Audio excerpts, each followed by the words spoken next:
সবচেয়ে বড় কথা হচ্ছে আমাদের ইসলামের প্রার্থী, ইসলামের পক্ষের প্রার্থী, যারা আমরা ভিতরে ইসলামকে লালন করি, যারা আমরা ইসলামের খেলাফত ব্যবস্থাকে লালন করি, তাদের সকলেরই মানে দায়িত্ব এই প্রার্থীর পক্ষে কাজ করা, এই প্রার্থীকে বিপুল ভোটে ভোট দিয়ে বিজয়ী করা।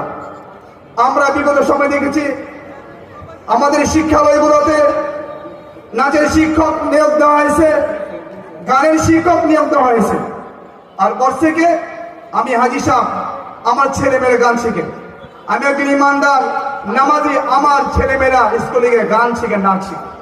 এটা কেন হয়েছে?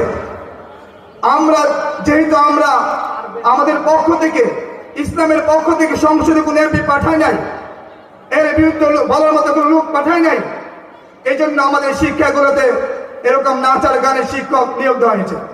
যদি আমরা যদি তার পক্ষে, ইসলামের পক্ষে কাজ করে, আমরা তার পক্ষে দিন রাতে আপ্রাণ চেষ্টা করে ঘরে ঘরে যদি আমরা ভোট চাই, আর আমাদের প্রার্থী যদি সংসদে যায়, ইনশাআল্লাহ এই কুকর্ম এই শিক্ষালয়ে চালু হবে না, আমাদের ছেলে মেয়েগুলা নাচ আর শিখবে না, এই অপকর্ম আর শিক্ষালয়ে চলবে না।